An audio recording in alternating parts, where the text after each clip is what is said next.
Within the ancient walls of Windsor Palace, where power and royal secrets have been guarded for centuries, a moment occurred that left even King Charles speechless.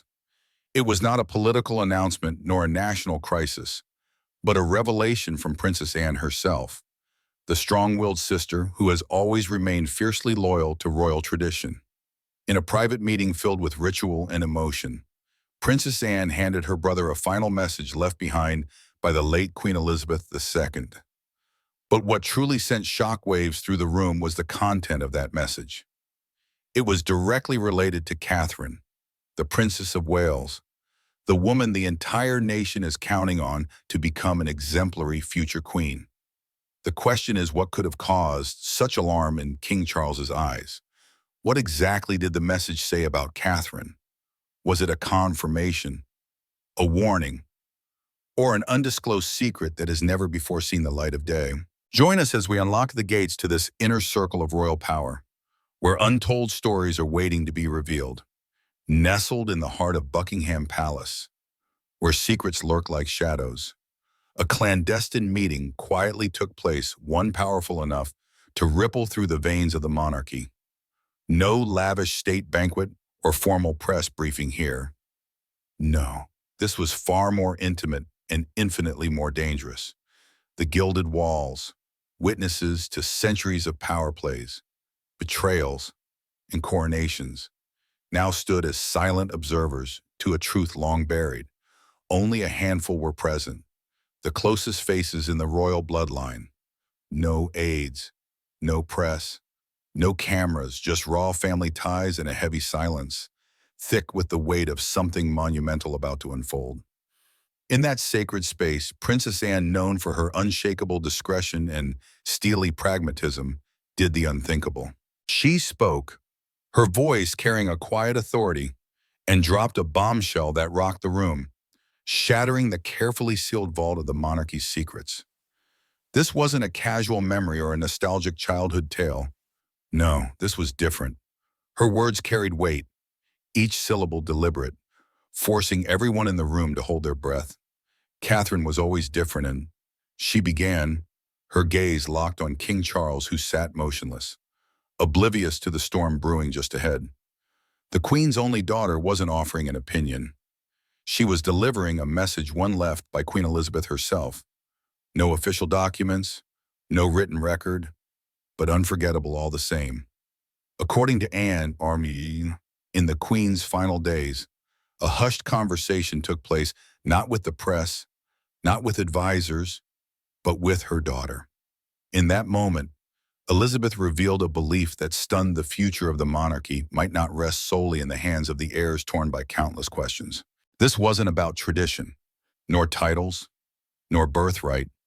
It was about strength, vision, and a quiet, dignified power. The Queen believed Catherine held something she feared might be the monarchy's last hope in a world changing at breakneck speed. No one in that room saw it coming, and that's exactly what made it so potent. The air grew thick. Even those most at ease with royal protocol found themselves rattled, as if stripped of their armor. This wasn't just a family moment of reflection. It was a crack in the iron shell of succession, a sudden challenge piercing the very core of the monarchy's identity. For centuries, the line of succession seemed etched in stone. But now, Anne's words hinted at something extraordinary: that Queen Elizabeth, Britain's longest reigning monarch, had envisioned a future unlike any other. A future not just led by a king, but shaped, and perhaps even saved, by a queen consort unlike anyone before her. The tension in the room didn't fade. It morphed. Eyes darted from Charles to William, then settled on Catherine. Something simmered beneath the surface, a mystery not yet fully unveiled, holding everyone's gaze. If the Queen truly believed Catherine was fated to bear the future of the crown, then everything they thought they knew, every plan they'd laid out, now teetered on the edge of doubt. Was this the Queen's final prophecy, a private truth she couldn't risk committing to official archives, entrusted only to her most dependable child? Yet, for all the shock it unleashed, a bigger question loomed, hovering like a phantom. Why now? Why did Princess Anne wait for this precise moment to unveil the Queen's hidden words? Not every royal prophecy is carved into documents or murmured across polished council tables. Some are passed quietly, heart to heart, spoken not as declarations, but as truths too sacred to be penned. And in Queen Elizabeth's final days, one such truth emerged veiled in private talks, entrusted to the one person she knew would never twist her intent, Princess Anne. It wasn't proclaimed to the world. It wasn't even shared with Charles, but it was spoken with conviction, and it was unforgettable. According to Anne Murphyende, in her last reflections, the Queen didn't pin her hopes on her eldest son or the throne he was set to inherit. No, her gaze turned elsewhere to the one woman who, through silence and steadfastness, had earned her deepest trust, Catherine. This wasn't about titles. Mind you, the Queen knew better than any one how heavy a crown could be, but real power didn't always come with one. She'd seen monarchs worldwide crumble under image and influence. Yet in Catherine, well, she saw something beyond royal ritual, a steady hand, a quiet resilience, a grace that didn't demand attention, and a grit that never sought pity. These weren't the traits of someone who merely stood beside a king. These were the marks of someone who could carry the monarchy's soul on her own. Anne didn't say this out of sentiment. She spoke because she'd seen her mother's unspoken faith in Catherine's growth. As the Queen's health faded, her insight sharpened. She spotted cracks forming in the foundation of the modern monarchy: public criticism, social media assaults, and growing apathy from a weary nation. But amid it all, Catherine stood firm, not perfect, not always in the spotlight, but undeniably constant. Elizabeth, a master at reading character beneath charm, knew what few dared voice: Catherine would be the monarchy's strongest pillar, not because fate picked her, but because she chose to be.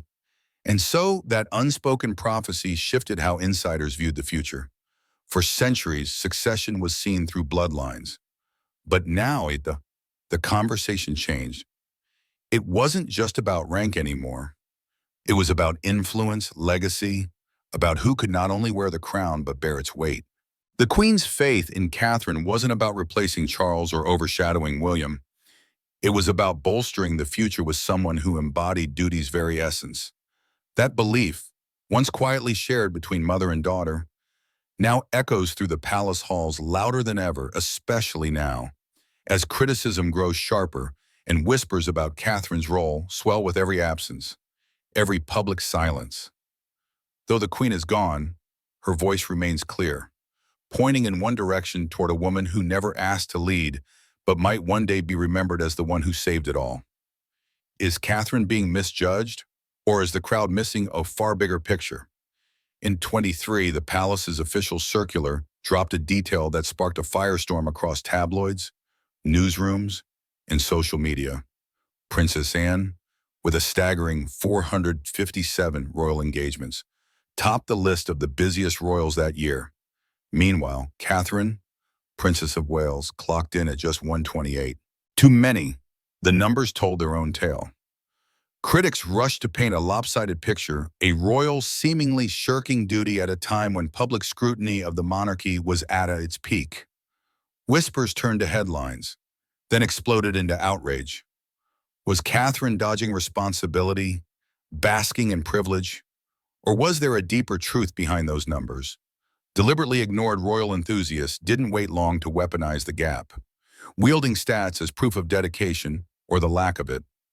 But those in the palace's inner circle offered a different story. They said Catherine's lighter public schedule wasn't born of laziness or indifference. It was a deliberate, principled choice. She was prioritizing something the monarchy had rarely valued before: the emotional bedrock of the next generation. While Princess Anne powered through ceremonial duties like an unstoppable force, Catherine waged a quieter battle at home, one tied to raising 3 children who'd one day inherit not just titles, but the full weight of royal legacy. That choice came at a time. The public, trained to measure worth by visibility, paid no heed to the toll of relentless judgment. Catherine wasn't stepping back, she was investing. In Prince George, growing fast under an accelerating education, In Princess Charlotte, already treading the fragile line between normalcy and nobility, and in Little Prince Louis, whose every public move was dissected far beyond his years. Catherine did what no royal mother before her had dared: set the crown aside to nurture the children who'd one day wear it. She did it knowing full well the media would turn her absence into a sharpened blade. Even Princess Anne, famously unflappable and a stickler for duty, stood up for Catherine's decision. Anne, who'd long set the bar for royal work ethic, nodded that family comes first. A rare moment of unity between two starkly different women, one defined by tireless public service, the other by quiet strength behind palace walls. That alignment wasn't trivial. If even Anne, the monarchy's steel backbone, saw value in Catherine's path, maybe the world had it all wrong. What emerged wasn't just a schedule comparison. It was a reckoning with the monarchy's deep-seated double standards. Catherine was held to expectations forged in a bygone era where queen consorts were meant to smile, wave, and fade behind the king. But times have changed, and Catherine isn't just reshaping the role, she's rebuilding it from scratch. While outsiders obsessed over numbers, they missed what simmered beneath. Catherine wasn't just showing up at events, she was preparing something far greater. Beneath the crown's glow and public smiles, Catherine's royal education never stopped. The world might judge her by photo ops and appearances, but she's quietly mastering a power beyond statecraft. Her rise isn't built on flash, but on a relentless chase for knowledge, nuance, and patience. Behind palace walls, Catherine isn't just learning to wave from balconies. She's unraveling the intricate workings of a modern monarchy: budget, briefings, international relations, national policy impacts. She soaks it in, layer by layer, not for fame, but for endurance. And she does it her way, slowly, deliberately, steady as a strategist cloaked in mystery. This approach isn't random. It echoes the woman the press often overlooks, Princess Anne. Anne never needed headlines to prove her worth. Her legacy was forged through discipline, discretion, and duty, hundreds of engagements handled without fanfare. Catherine's following that blueprint. She's crafting a leadership style rooted not in dominance, but in depth. While others play for attention, she plays a long game for impact. And it's starting to show. Quietly, she's becoming the architect of a new royal leadership: substance over style. Beyond the pomp of protocol, Catherine finds meaning in causes other royals barely touch. Mental health isn't just a press gimmick, it's her personal mission. Early childhood development isn't just a campaign, it's the bedrock of her vision for the nation. And her investment in family isn't symbolic, it's lived. These aren't tasks handed to her. They're responsibilities she's claimed. Catherine doesn't chase relevance, she builds it, one purposeful step at a time. Because she knows true leadership isn't about grabbing the spotlight, it's about earning trust. Queen Elizabeth saw this long before the world did. In her final private words to Princess Anne, she acknowledged something quietly profound: that Catherine wasn't just learning to serve, but to lead. It was subtle, unspoken in public. But Anne remembered, and over time it became clear. The Queen had planted a seed one she trusted would bloom not in the spotlight, but in the shadows. Because real influence doesn't come overnight. It's cultivated in the dark, where strength is tested and character forged. Through that silent evolution, Catherine found more than her own voice. She found a guiding presence in Princess Anne. She discovered not just approval, but kinship, a quiet mentorship built on shared burdens, mutual respect, and an understanding few could grasp. For while the crown may rest on one head, its weight is often borne by those who walk beside and behind. In a world of protocol and distance, where warmth is often buried under centuries of formality, a bond was quietly forged, one that could shape the crown's future. It didn't start with grand gestures or scripted alliances. It began with shared silence, mirrored values, and a mutual recognition of something deeper than titles. And Anne and Catherine, separated by decades but united in purpose, found each other in duty's quiet corners. Where others fixated on appearances, they focused on endurance. Where others chased influence, they preserved tradition. And in that generational gap, a royal alliance was born, and not out of convenience, but conviction. What started as mentorship slowly became something more intimate, a kinship rooted in resilience, honed by decades of royal service, unswayed by vanity or approval. She never played the media's game. She built her legacy through sheer will and unwavering devotion to duty. Catherine, drawn to that strength, studied her not as a superior, but as a model. And Anne, in return, offered something rare in royal circles: discreet wisdom. She didn't lecture, she didn't meddle, she guided quietly, steadily. She taught Catherine how to weather the storms of power, how to stay calm when walls tremble, and how to rise without shouting. Their bond never played out for the cameras, but behind the scenes, it was one of the family's firmest. Insiders speak of long, unpublicized talks, moments when Anne stepped in not to correct, but to reinforce. In royal projects, their collaboration was unmistakable.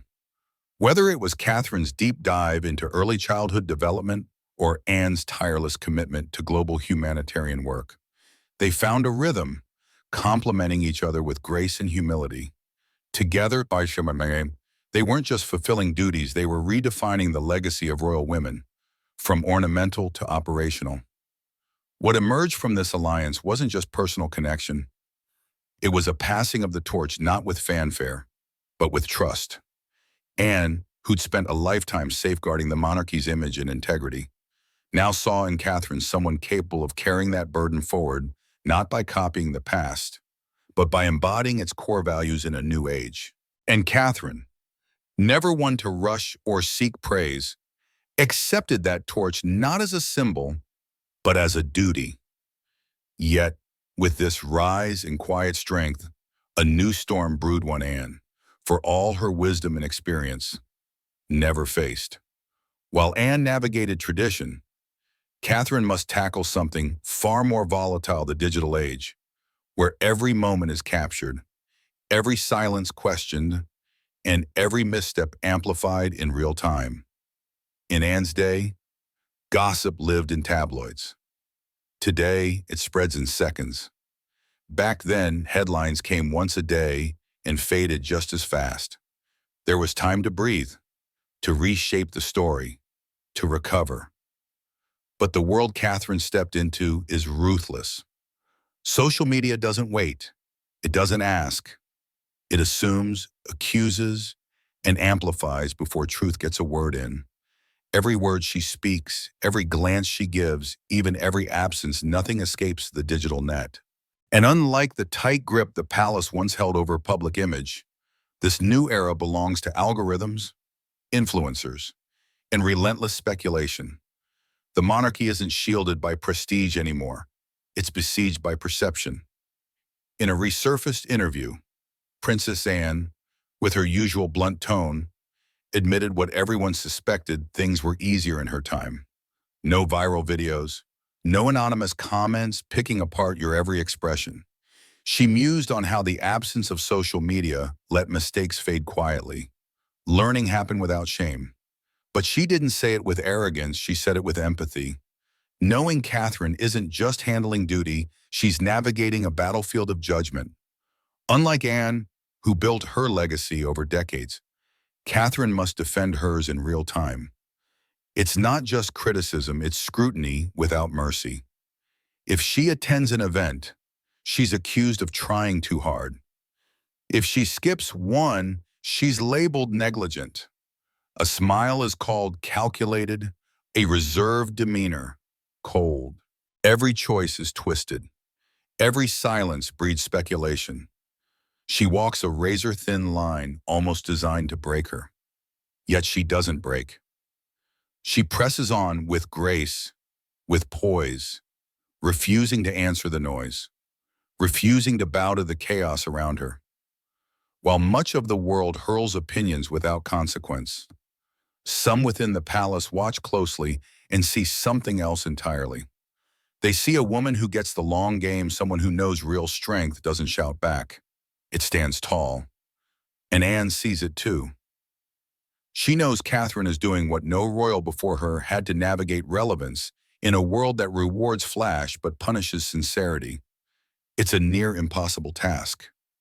Yet Catherine keeps going, one careful step at a time. Even as the digital tide rises, even as critics try to shred her image frame by frame, her choices behind closed doors speak louder than the clamor outside.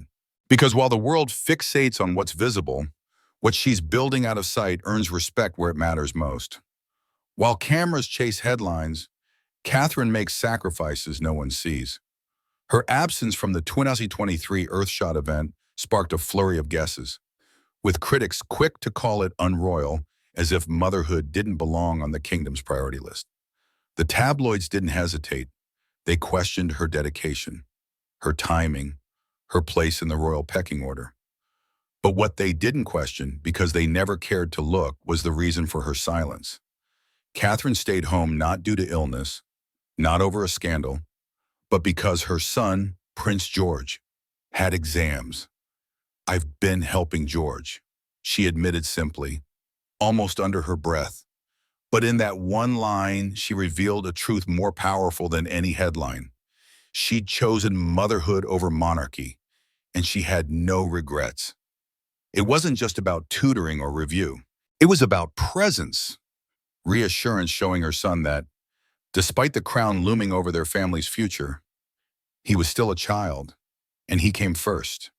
In a world where every moment is public property, Catherine guarded the most private one of all, the bond between a mother and her child.